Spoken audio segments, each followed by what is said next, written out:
We used to play rational for a while, and he says, if you really shoot yourself or it goes off, now I'm going to shoot myself and come and fetch you. I was put there because there was no other school or reformatory that could keep me. I'd run away from all of them. I jumped a plane from Cape Town to Joburg. You jumped a plane? Yeah. So I took the tutu running, a nice bag of dacha and a dozen beers. And I was on my way to...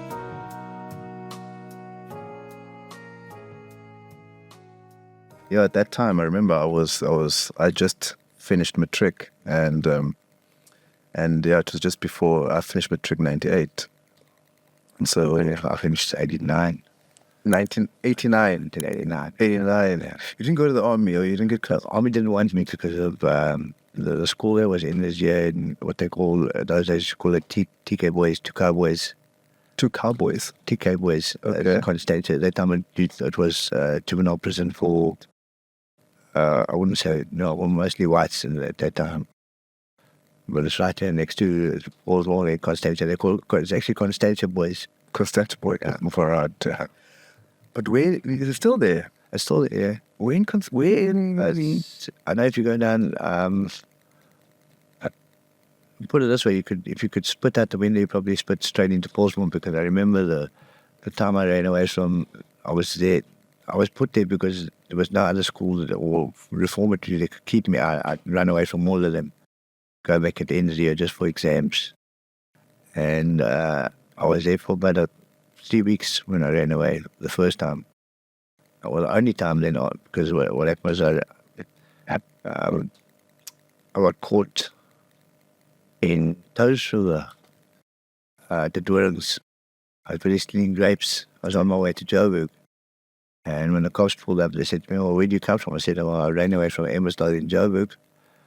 And what they did was, those days they used to get 2 escorts, take you on a train and take you back to wherever you ran away from. So they took me back to Emersdale. When we got to Emersdale, they turned around and said, we don't want him, we just sent him to Tukai in Cape Town.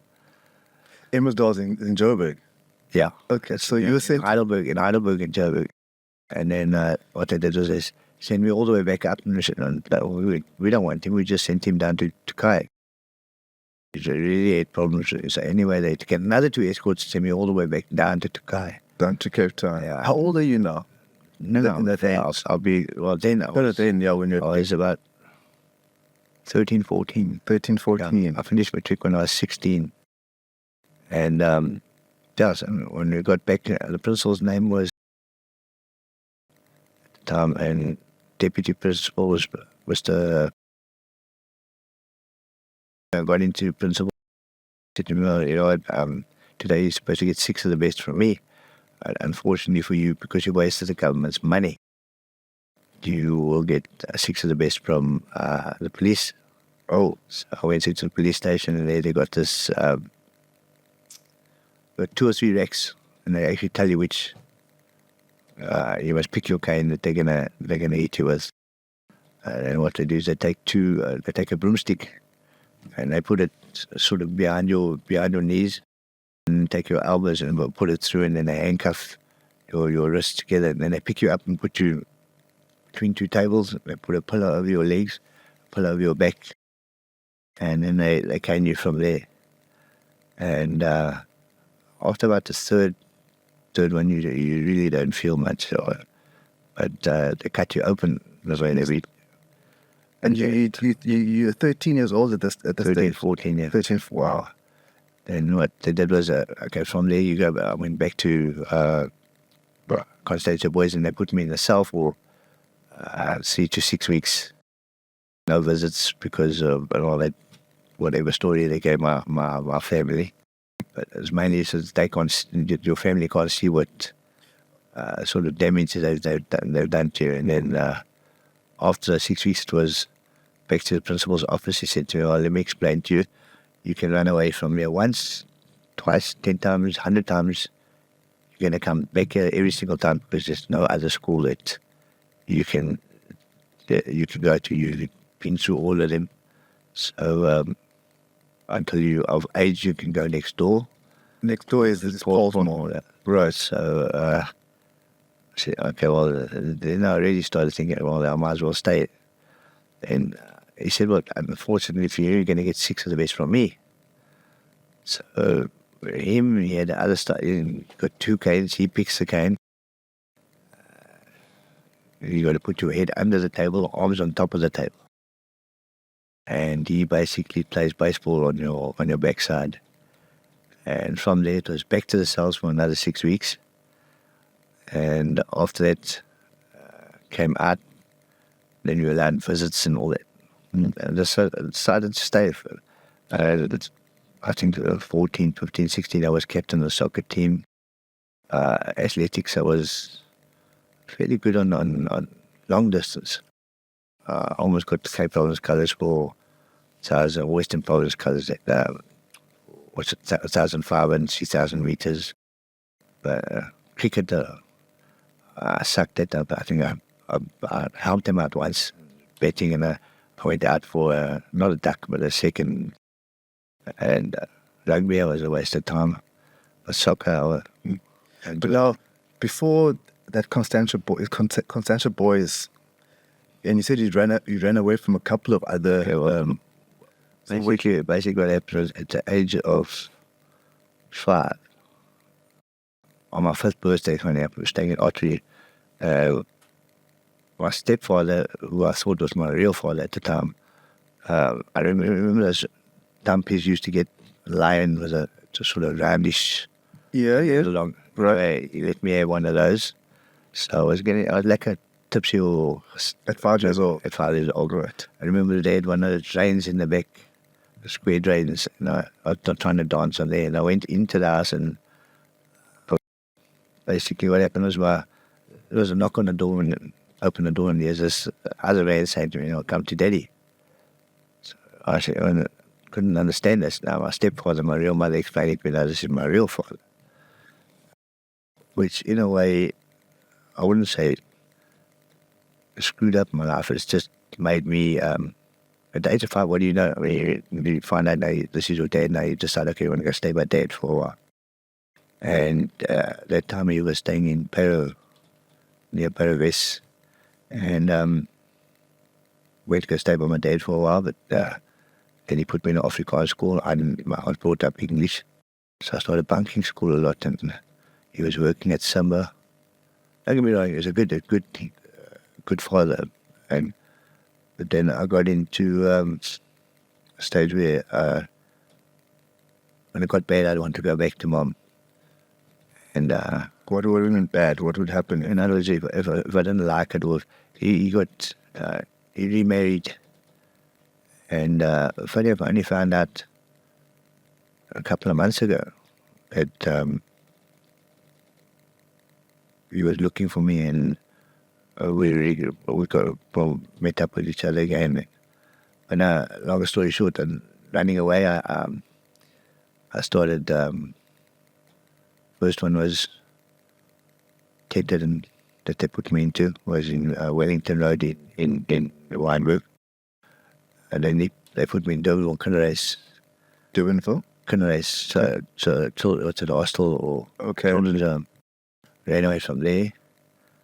Then I started, I jumped a plane from Cape Town to Joburg. You jumped a plane? Yeah. What is jumping a plane? Purely by accident. And in those days, it used to be, you had 2 air hostesses by the double doors. The little, what's in there, take your ticket, tear this double, and let you through the double door. Right. But when you're checking in. Yeah. Right. When I ran away from home, I was staying in Para, I went past the airport, and I decided, okay, I'm just going to dip in and watch the planes. And I recall going up to the one air hostess and pulling on the desk and excuse me, this plane going to Johannesburg. It's to me, yeah, So it still ruffled me on the head, and I turned around and I went in, climbed the plane. Luckily, I sat in a seat that didn't belong to anybody. It wasn't booked for anybody. But now I know they had a policy that, well, according to my mother, they had a policy that if you're a minor, they got to escort you in. And the air hostess still said to me, where's your tickets? And I threw it away. I remember walking me into the airport, and I'm still looking for, I saw my mother would be there waiting for me. Is this in Joburg now when Yeah. the plane had landed? Okay. How old are you now? I was between 5 and 6. Okay. And what happened was, luckily I remember my mom's number. And she was working in Berea Bertram's in Joburg at the time for a company called Hassen Industrial Tools. First. And she still came through. Well, she had to get a lift through to the airport, and then the SA Airways wanted her to pay for the ticket. She said, "No, fine, I'll pay for the ticket, but get hold of the Star newspaper because I'd like to know how you got onto the plane in the first place." Right. And we actually she got away with it. And then I started jumping train from Cape Town, Joburg, Cape Town. And you're still like 5, 6, 7 years old this time? Yeah, well, between, 7, 8, from 5 to about 8, I used to jump a train a lot. So you leave your mom, and you go to the train station. I mean, like I'm trying to imagine, because I've got a 10-year-old son.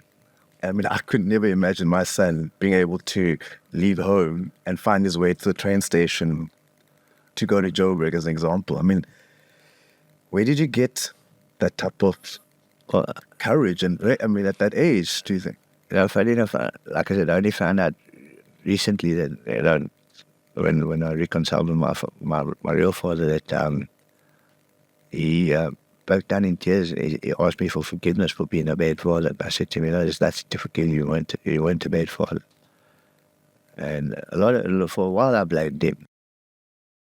Why pitch up and leave me at the age of 5? And sometimes I said, and thought to myself, why wouldn't he just hurry up, leave me something, and then at least say he was there for me when he was there. But I can't blame him for I've become.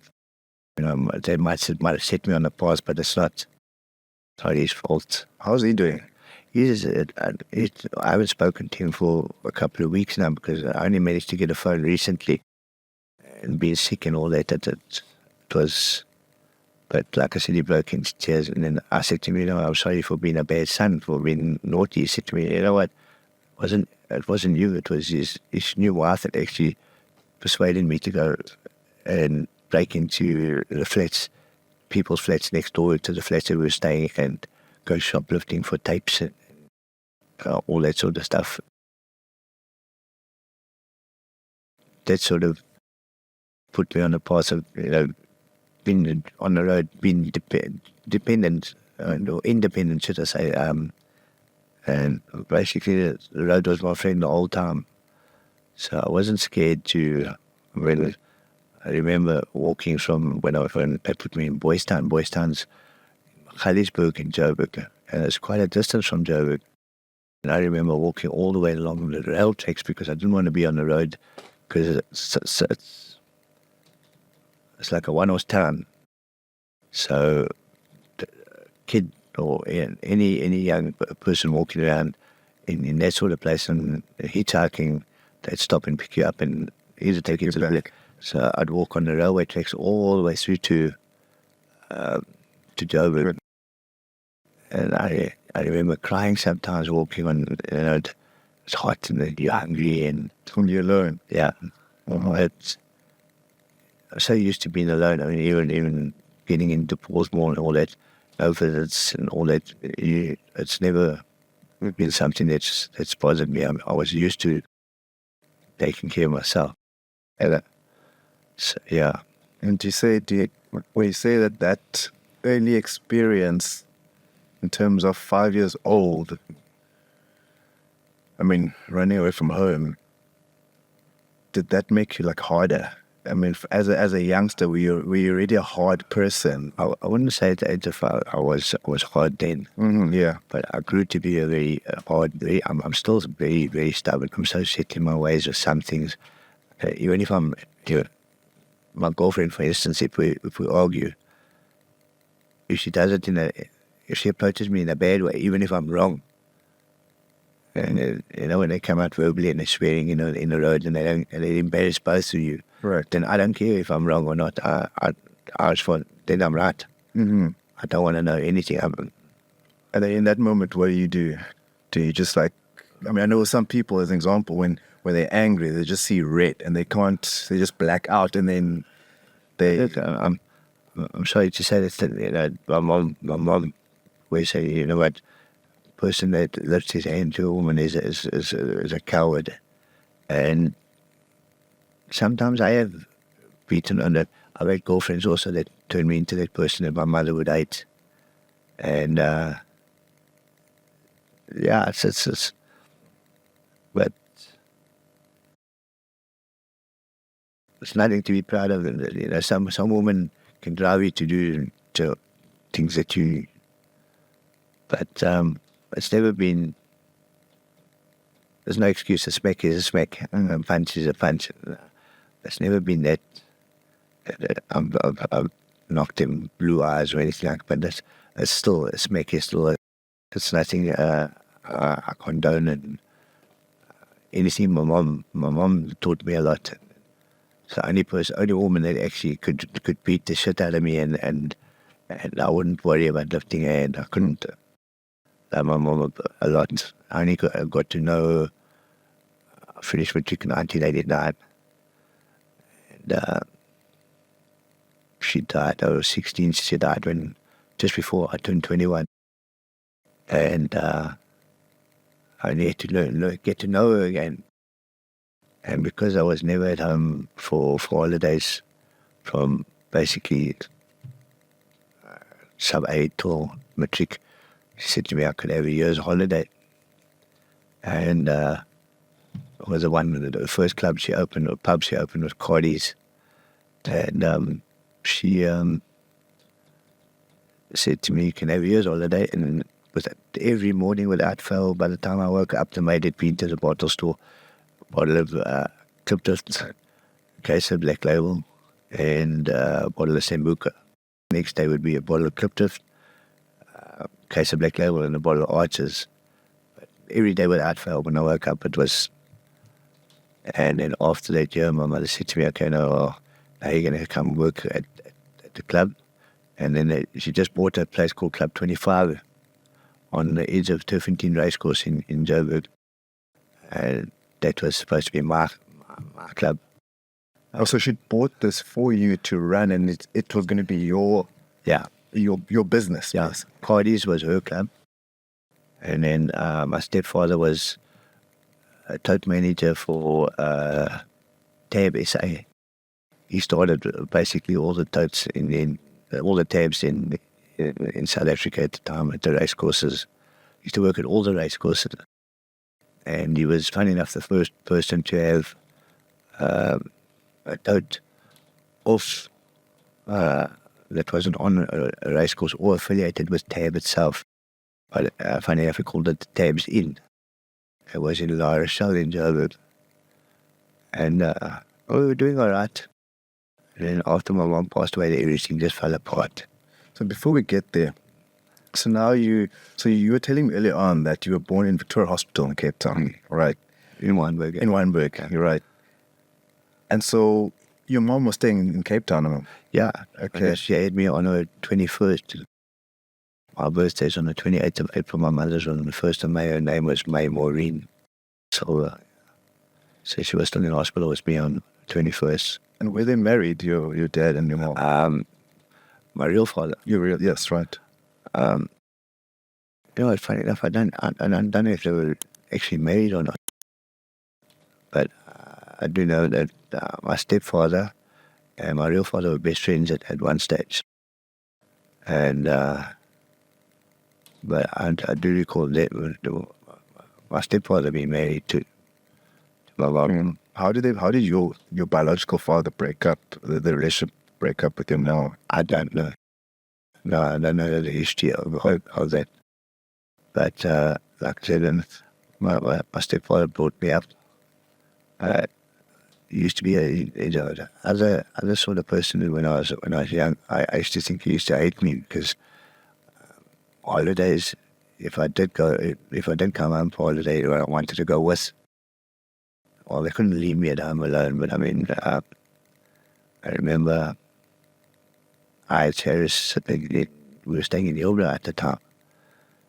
And sometimes he'd come home had too much to drink that time. I was working at the post office, and he'd make me eat chilies and onions and make me punch on the towels. And if I want to go on holiday with them a week before, I'd have to take a beating from him. Either I can take one a day, or I could take Just out of nowhere. out of nowhere. And but it's not to say I didn't deserve a hiding, but I suppose his time for giving me, he was more of beating me for things that I was going to do, or things that before the time. And I remember the one time I came in, I was 1 minute late. After 5, I'd get a beating. And I remember coming in, and I see him standing on the balcony having his beer.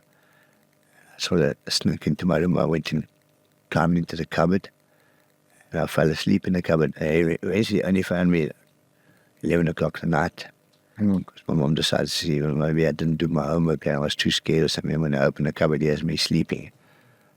They said, well, why are you in the cupboard? I said, no, father was going to beat me because I was late. So, yeah.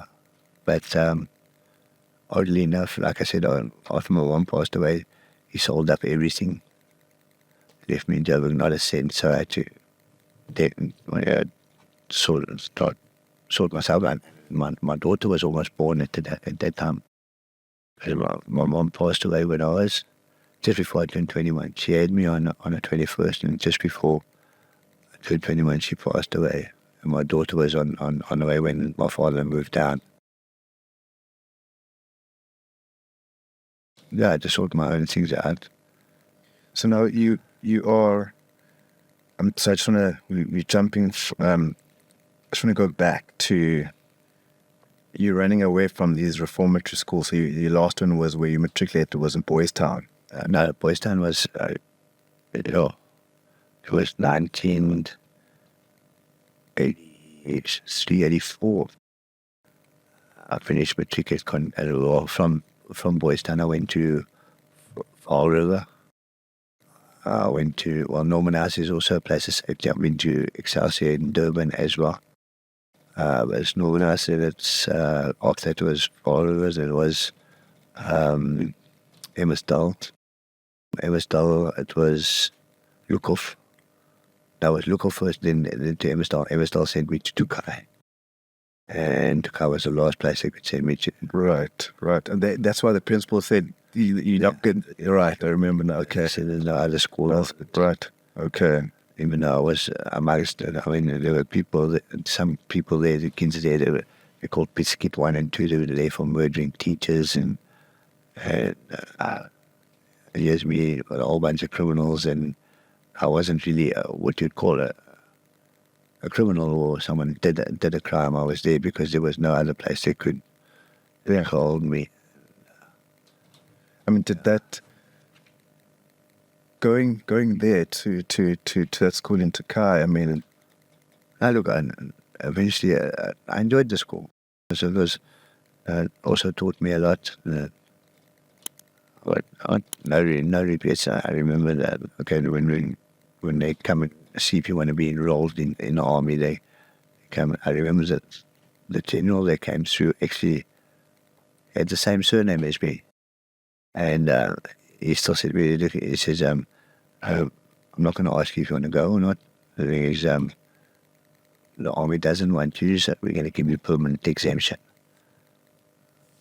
And did you want to go to the army at the time?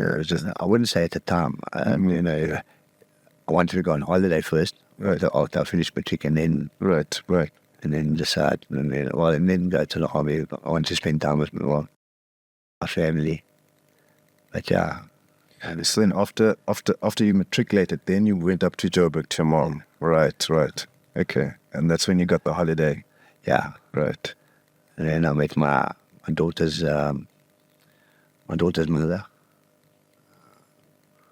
And German, beautiful woman.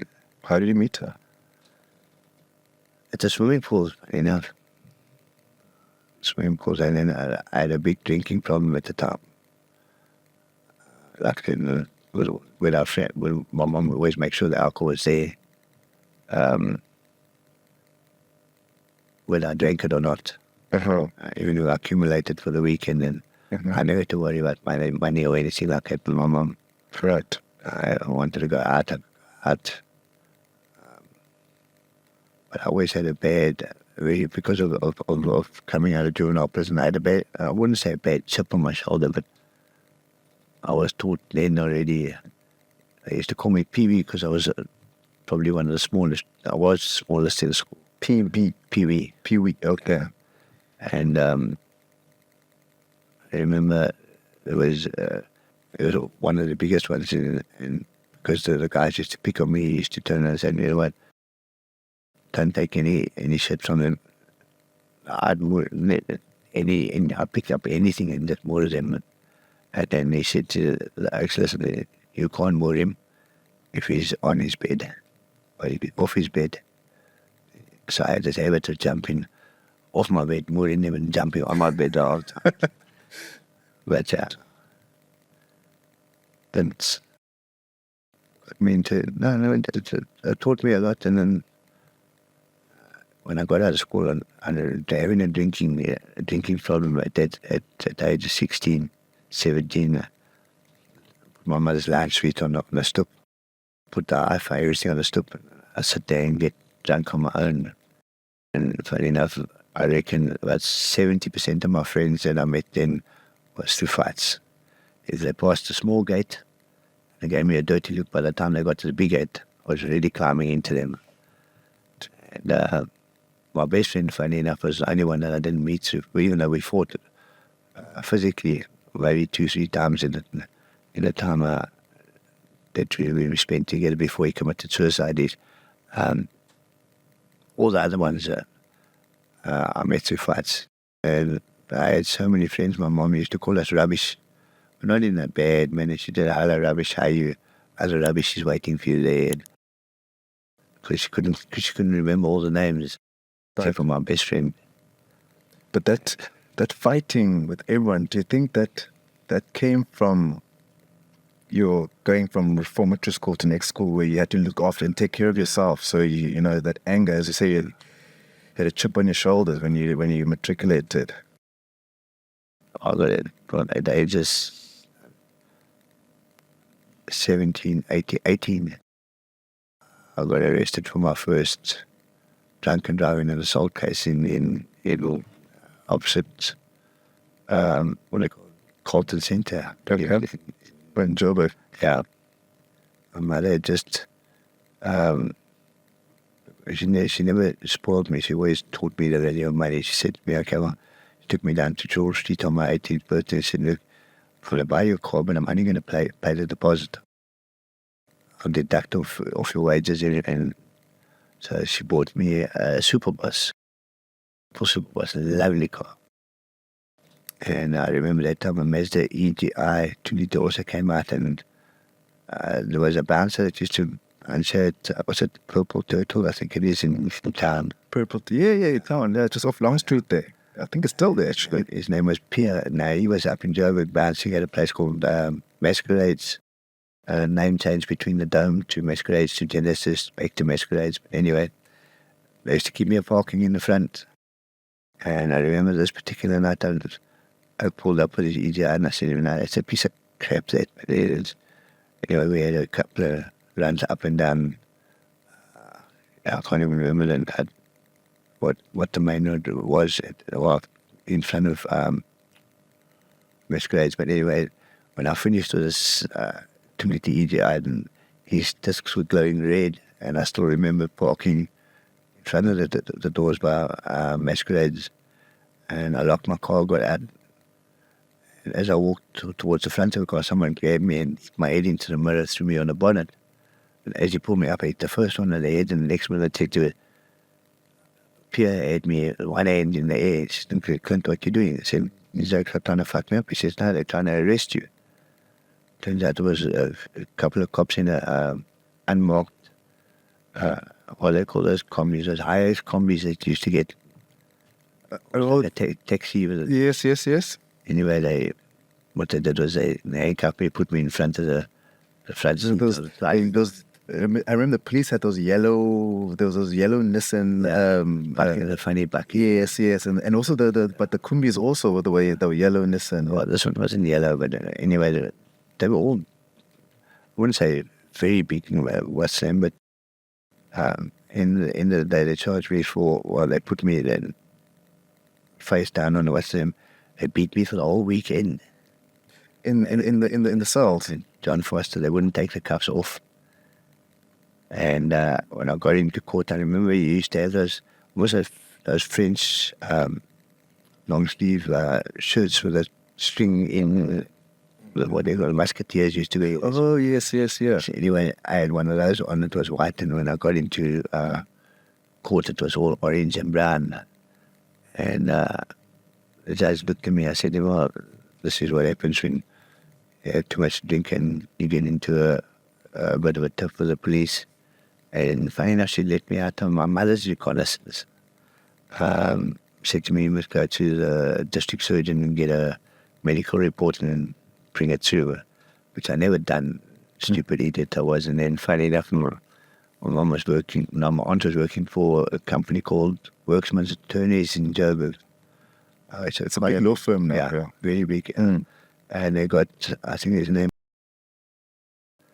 I think he did the Angie Cornelius case.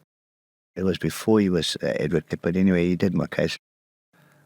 He got me off with a suspended, even though there was, I mean, these cops were big bastards compared to me. And, I mean, how old are you now? You're like 19, 20, are you?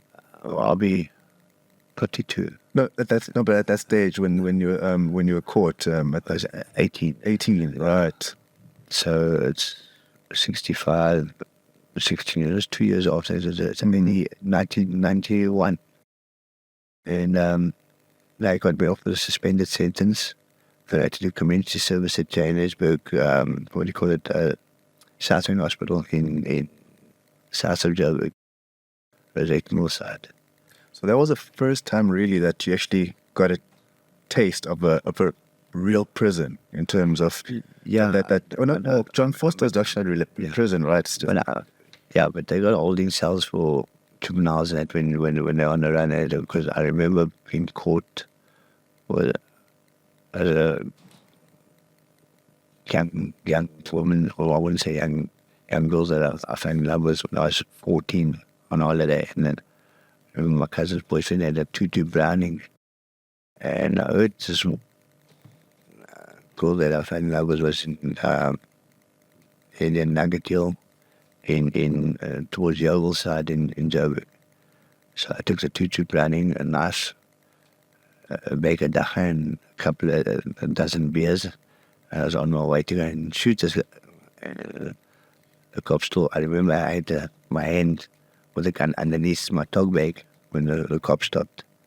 And I still put the tog bag down with the gun on top of it, and then they ended up finding it. But then I went to juvenile court for that. And that case got not withdrawn, but I mean, it was withdrawn because of the fact that there was something wrong with the gun. I didn't know that anyway, but that was the first time I got arrested for something, and second time was this drunken driving and assault. Right. Otherwise, I didn't. I got arrested once for fraud. Back then, no, this was getting back to 2001, 2002 somewhere. I got no regrets. Mm-hmm. I haven't been back to Joburg since 2007. She was 11 years old then. And her mom's done a good job with her. Made me very proud. She got a grandson by the name of Declan. And I speak to her a lot.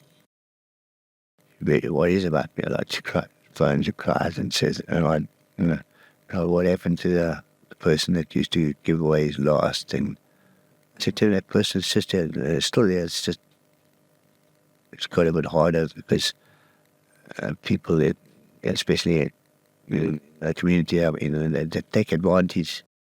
So you tend to not give them as much as you it's nice to give. There's nothing better than the feeling you get of giving something to someone, but when people start taking advantage of you, and I realize, and especially in Cape Town, coloured communities, if you tell them you don't have, even if you don't have, they still think you're talking the biggest load of crap and you still got. Yeah. So she's in Joburg at the moment, right? But you mentioned to me that you have 3 daughters. No, I got 3 kids. I got 3 kids, right? Yeah, and the eldest one, funny enough, doesn't only found out recently, about 3 years ago, that I was his father, which I told his mother, to experience. He was calling someone else dad. So I said to her, don't. He knew me as Uncle Clint. Leave it at that. Don't confuse him until he's old enough to understand. Then explain to him, look, and I know he knows that I'm his father, but he hasn't reached out to what's them, which I'm also fine with. I can't. Don't. If he really wants, he'll come. Knows how to contact me, so he doesn't know me as his father. My daughter, Where is he? well, from what I hear, the last he was in Durban, but he also turned out 10 times better than his father. My daughter definitely, and that's, I always say that when we had her mother had intercourse, the best of me went to the mother, and what's left is me. So she's the best of me.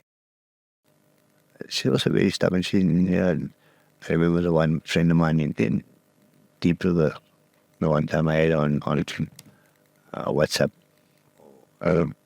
put on loudspeaker, and the way she was shitting me out, my friend was actually hiding behind the chair. But I can't lie to her. And I remember the other day, while I was feeling sick over this, and she phoned, and I said to her, and then she said, how are you feeling? I said, I'm feeling a bit better. And my girlfriend turned around and said, no, he's lying. I got so furious because my daughter, I won't lie to her. Especially in prison, I won't waste the money either. I won't phone her for vouchers. I won't phone her for, even though once she insisted to send me 100 and, but if she says to me, Dad, are you on drugs? Yeah, well, I'm on drugs, and she will, what drugs? I tell her I was doing this, doing that.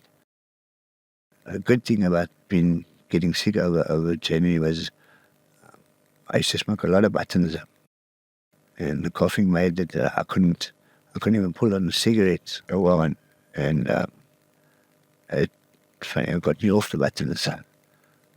I'm actually very grateful because I used to smoke sometimes 5 to 10, 15 buttons a day, and it's 15 buttons is 10 buttons. Now you pay $100, no, $200. So 200, about 300 and for 15 buttons it's a lot of money. Yeah, that is a lot. And how do you get that money? Any crime. But we'll get there. So now you've in your mid-20s, and now you're in Joburg, and so you've got the club now that your mom. No, my father sold everything. No, but I'm just doing back then when you were in your mid-20s. What was life like in Clint, in your life like at that time? Well, that was sort of the best part of it. I mean, my best friend and me were inseparable. What's his name? His name was Sean Finley. Okay. How did you guys meet? Funny enough, a friend of my father's stayed on a race course. His son's name was, and Dion came through a couple of times, and I sort of became mates.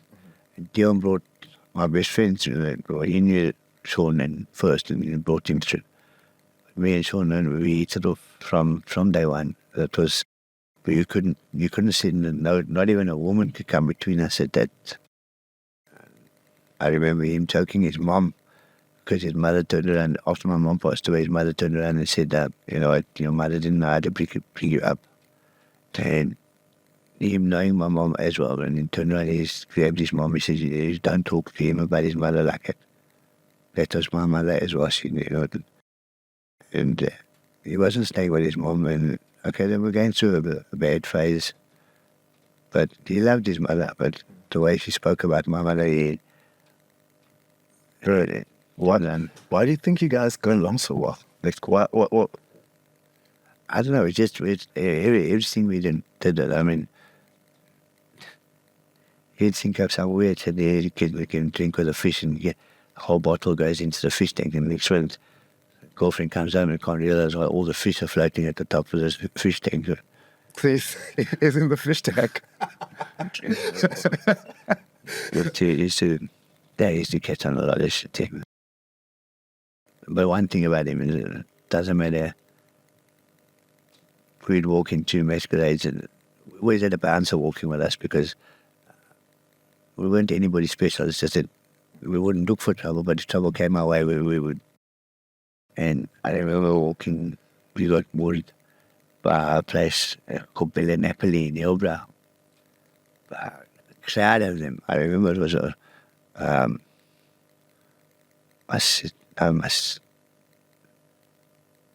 my 20th birthday, my 19th birthday. Father gave me money, we went to Bella Napoli, and I still remember ordering. Downstairs was an alternative bar, upstairs was sort of disco rave type, but not for punk rockers. And I remember I ordered 10 sambucas for 10 arches each, 10 black labels and 10 double brandy and cokes. We had them all stacked. And you start with the arches, down half your beer, and we didn't even get through about 3/4 when we were playing pool. One of these oaks on a mohawk about half a meter long. And I remember clearly, like, Sean, I potted most of the balls. There's only 1 or 2 balls he had, the black ball he had to finish off. And there's one punk egg that sort of bent down. He said, under pressure, mate. And I remember his mohawk still hitting that light that swirls on top of the pot. Right. And Sean turned around and said, pressure. And he walked around and he took his black ball and he hit his oak on the side of the head. That's his old mohawk. And I just looked at all the alcohol. I said, fuck it, Sean, what's going on? And they're busy dragging us out of this place. Sean's still beating another customer with a 8-ball, and then automatically was a free-for-all in the whole pub. And we got out there, yes, and we got a moose hiding. And when we walked into masquerades, he also got fucked up by like 10, 11 oaks last night. Sean turned and said, yeah, but you got to remember, it took 10, 11 oaks to beat us. So, but he would never run.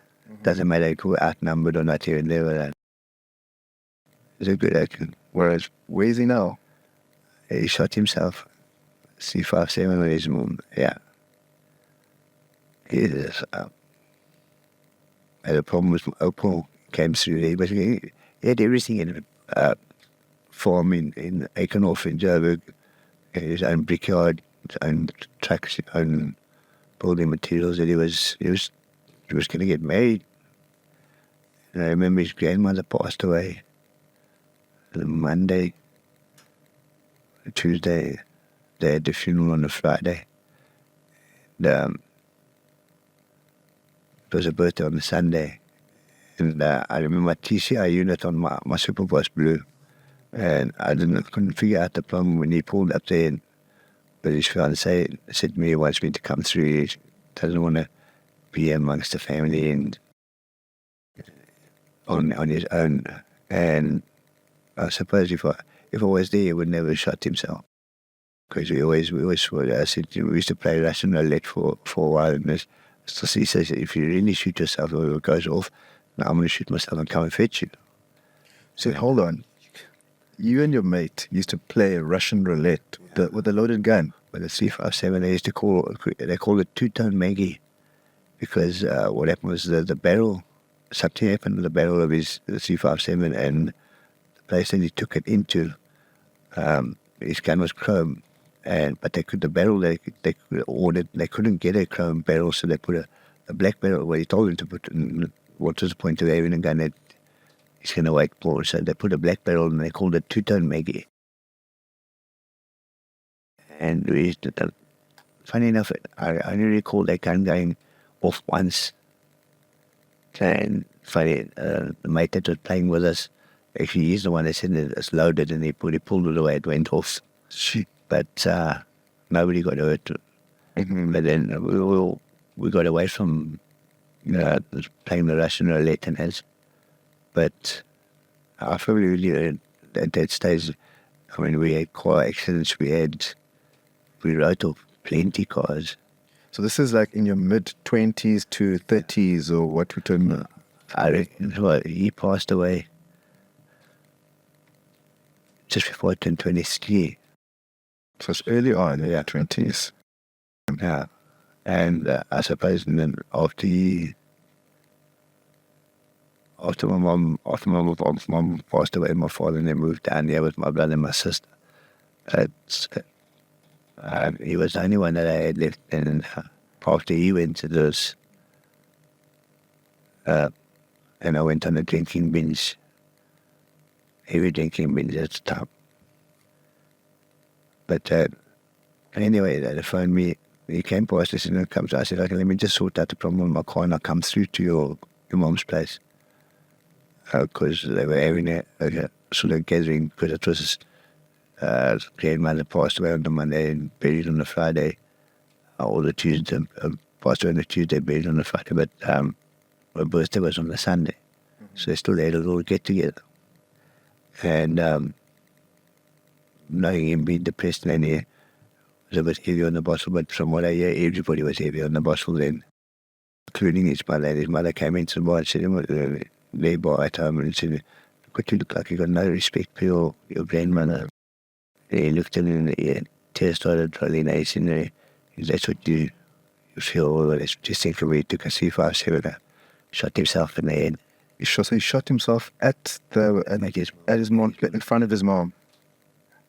How did that affect you?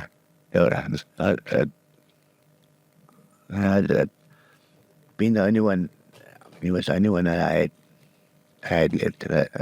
It broke me. I blame for a while. I blame myself. I should have gone through with him, because then he wouldn't have shot himself. But then again, I believe if my mother was still alive, none of us would be, my brother, my sister, best friend, none of us would, none of them would be dead. And it was difficult. I remember his father and them they joined his father was part of the AWB at the time. And I remember Eugene the Branch and Pete Skitten were all there at the funeral. But the priest came out and said, "Look, you guys are in uniform. We're not a political entity, so please put civilian clothing on, and then don't want to make it a what do you call it, a political." So anyway, I remember we always said that all our friends, and if any one of us went or passed away or anything, at the funeral we'll all have our music blaring. I remember me and Sounds had a Rockford sound system in my Opel, and my music was blaring.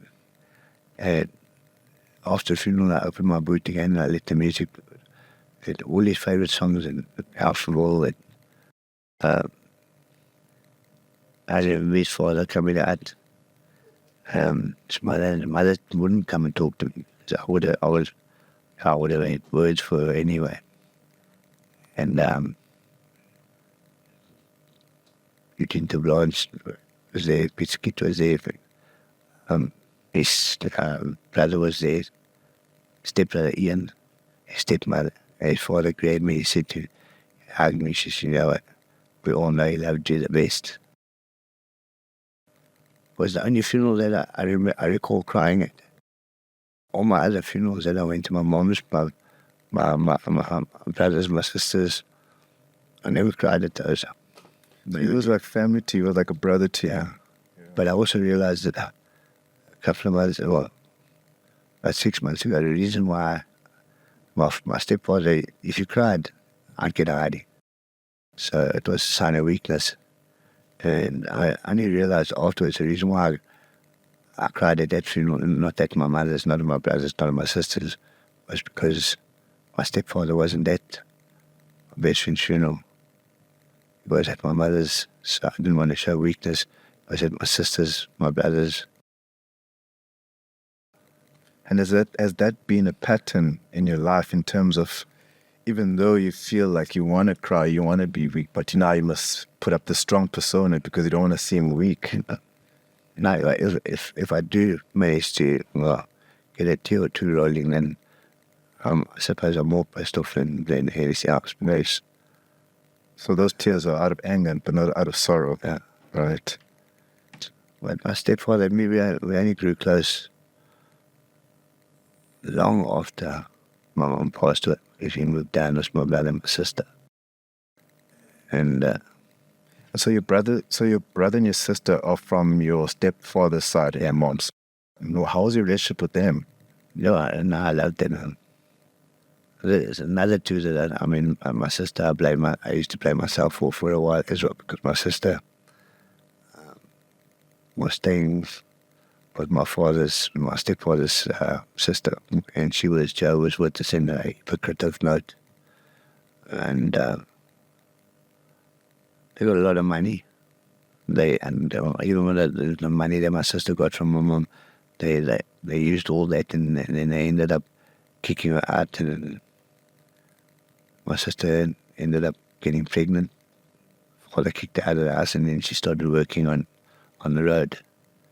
And my brother's, Here in Cape Town. yeah, and my brother still phoned me. He said, "Listen, the problem with the sister." I said, "Okay, you know what?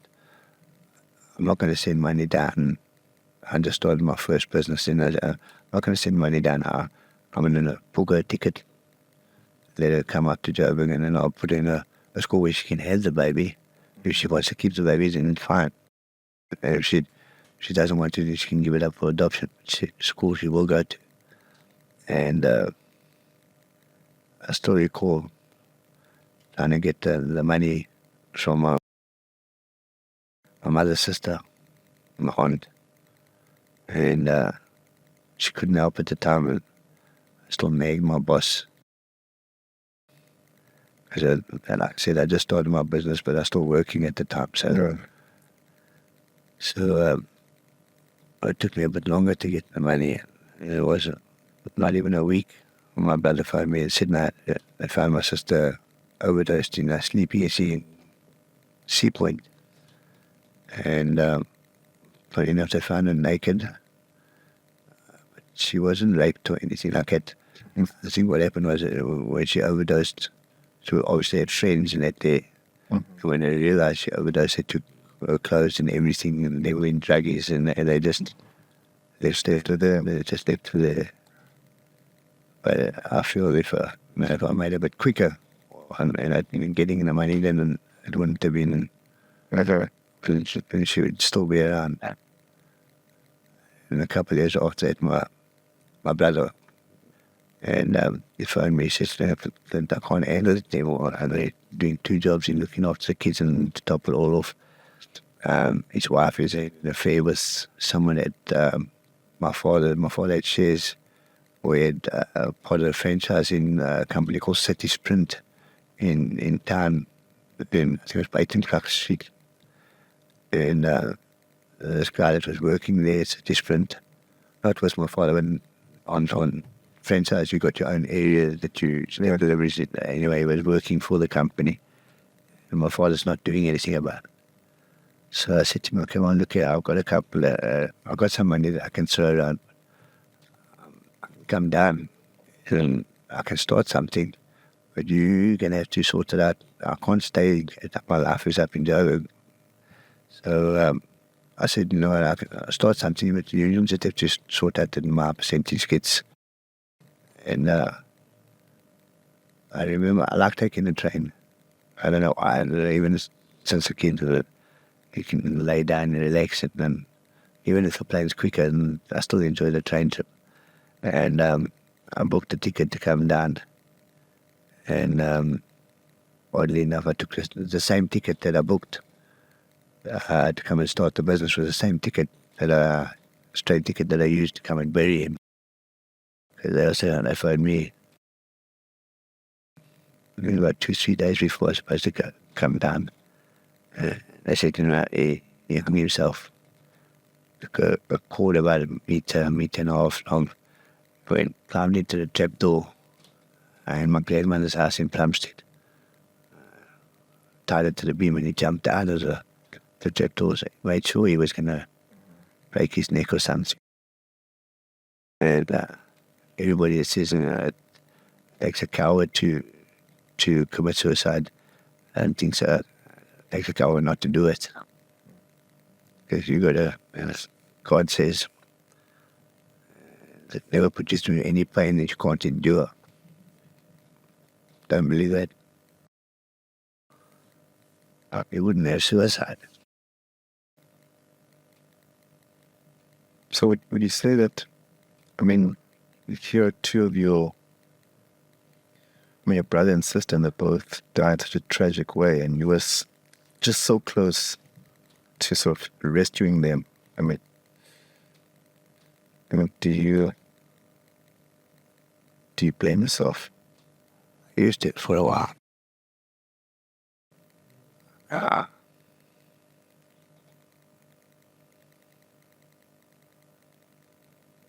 used it for a while. Best fit as well. Then again, I still say my mother was alive. The family fell apart after my mom passed away.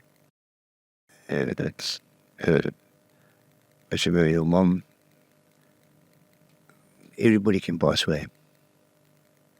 But the worst pain you're going to feel is the day your mom passes. You put your hand out, touch your mom's hand, or told your mom's hand it's not there anymore. What is it about mothers? I'm the same. I'm the same with you. What is it? Your father, he might be the strength of the house, but your mom is the backbone. She keeps the family together. She knows how to deal with each and every one of you brothers, sisters in your own sort of way. She knows.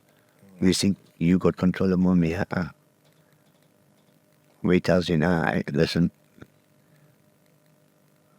I think I cry more if my mom ate me than what I did if my father. My father used to break those big plungers. You used to get the thick one.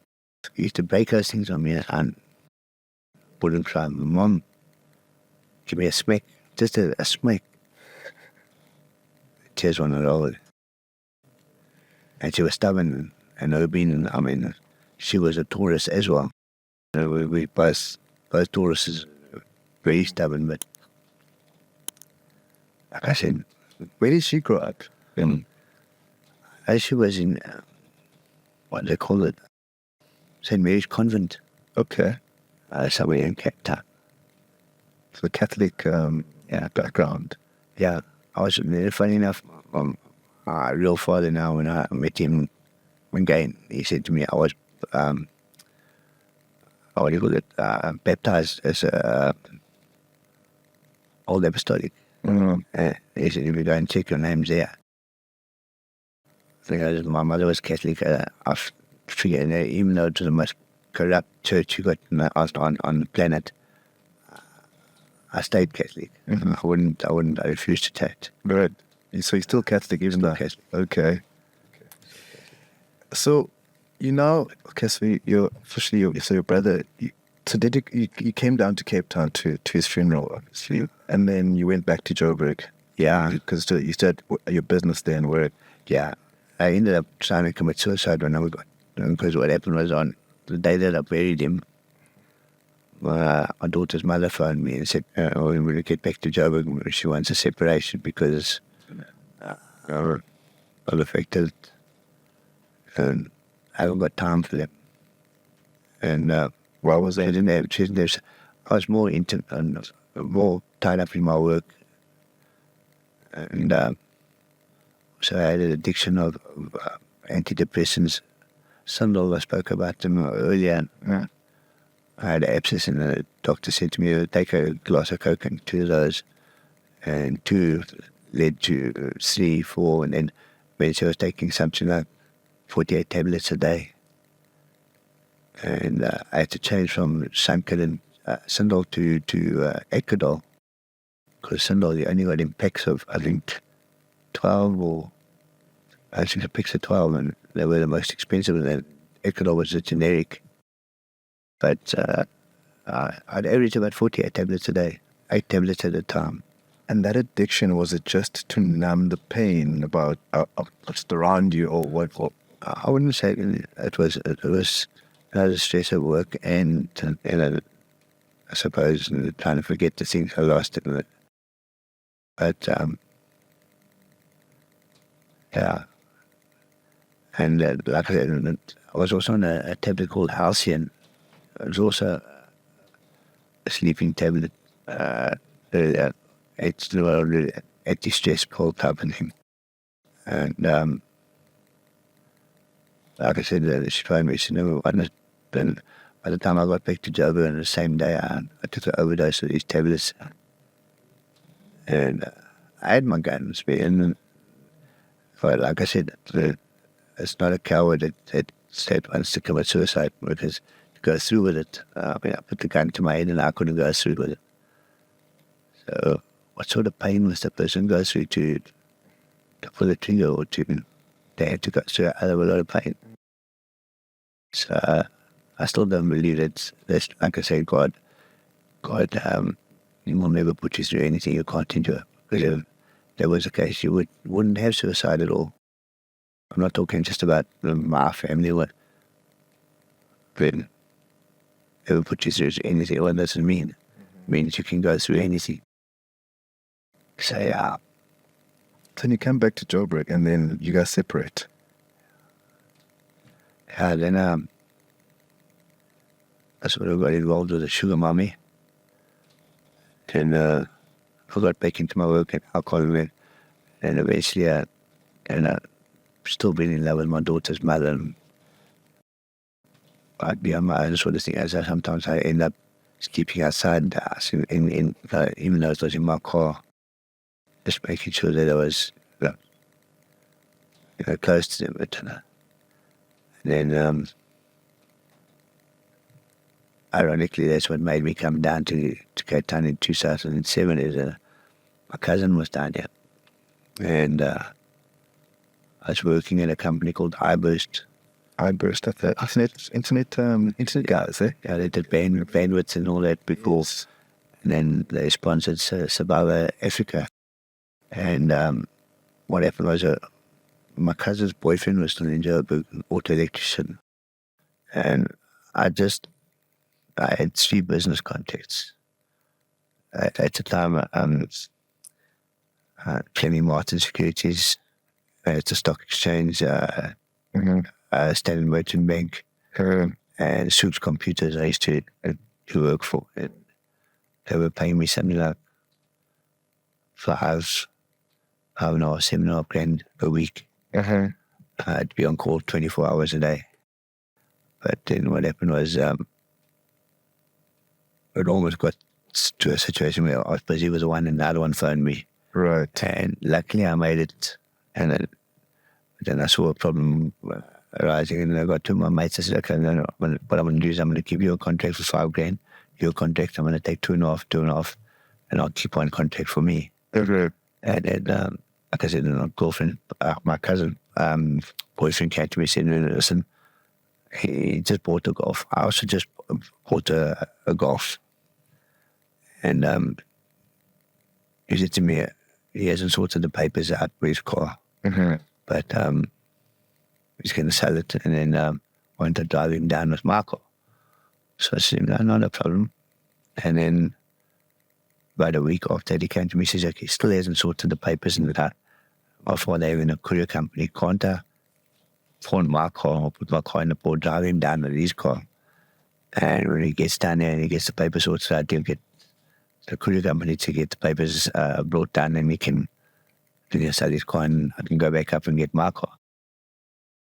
I remember I put my car in a car for 11 grand at a pawn shop. And then it still took me. I didn't want to leave my daughter and him. But also, it became to what's the name, trying to realize that, okay, it was over between me and my mother. And it took me something like 4 or 5 hours before I actually decided to start the car. And Right. drive down with his car. Because you're leaving that life behind, right? Yeah. Well, I knew I was going to come back, but so anyway, I drove down. And I still remember I was on cat at the time, and I bought a couple of grams of cat, and me, him, and another chick came down, and we stopped at Beaufort West. I stopped at the bottle store. I said, okay, we were close to Cape Town, so on a bias, bought a couple of bottles of Cliptus, a couple of bottles of Archers. I remember that Hot 6 just came out. It tastes almost like Amarula. Bought one of those, and coming out of the bottle store, a whole bunch of cops around the car. So the first thing they see is my firearm. So they checks the firearm and checks it's registers my name and all that. They said, okay, well, whose car is it? And he said, my cousin's boyfriend's. Well, okay, well, they want to follow us to the police station. Gets to the police station, and they're busy checking the car out, and eventually they come to the conclusion that the car's been rebuilt up, and they can't prove it's a stolen car. The boyfriend hasn't sorted the papers out, so he can't prove it's not a stolen car. So they're going to keep the car until he decides, until he comes with the paperwork. And, So it's just the two of you guys driving down together. and another lady friend. So anyway, they search my wallet. They find 2 grams of cat in there. So I get locked up for the weekend. In Beaufort West. Yeah. And then when I appeared the Monday, I pleaded guilty. Same time I said, Your Honor, plead guilty. And I said to her, I don't know what it is. Even though I said, I don't know what it is. I just had an argument with a girlfriend at a point, and the mate said to me, try this out and take the edge off and make you calm down. And same time she gave me a suspended sentence because I said I was just down. I don't stay down there. Otherwise I've been up and down. Sure. So I got a suspended sentence. And then I still remember I had to pay for hotel rooms and that because we had to wait for a train. Well, because you don't have a car now, you can, okay. So we took a train down. My father picked us up down, and then we're down there for about a week and a half. And the cousin's boyfriend came to me and said, listen, I don't know how to tell you this, but the car's a stolen car. I can't pay you back.